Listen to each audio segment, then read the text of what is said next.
Let's finish off today's session with a teaching, like always, from my Bible. This one comes from Exodus. It's called the burning bush. So it's taking from Exodus chapter 3 to 4. So they say the devil is in the details, but more often than not, I find that God is there. It happens all the time in the Bible when a small detail changes everything. This particular story of Moses has one of those tiny details I've overlooked for years. I've known the story of the burning bush for as long as I can remember. And I can picture Moses, the shepherd, stick in hand and shoes off to the side because, as it says in Exodus 3:5, he was standing on holy ground. But go back to Exodus, just one little phrase before, there's this one detail that changed the whole story. When the Lord saw that he had gone over to look, God called out to him from the bush, "Moses, Moses." It wasn't until Moses noticed the bush on fire that God spoke out of it.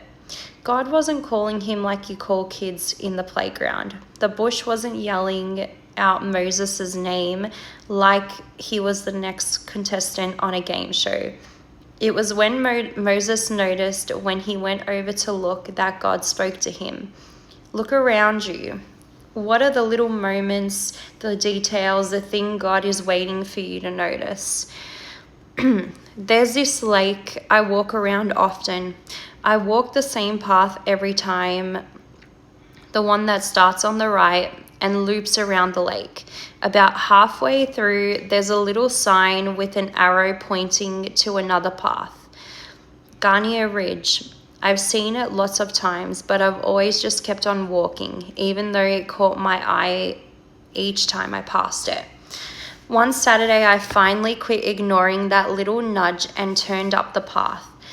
It was hard and steep, and it only got steeper as I climbed. Why am I doing this? I thought, as a podcast about loving your city well played in my ears. At the apex of the climb is a clearing, and when I reached it, I paused by a bench to catch my breath. And then I saw it, the entire city skyline right there in my view. There's the city I love, I thought, as the podcast reminded me that God places people in their cities on purpose. He wanted me to hear it while I was seeing it. Once I noticed the burning bush and walked toward it, he spoke to me. It wasn't a huge deal, but it mattered to my heart.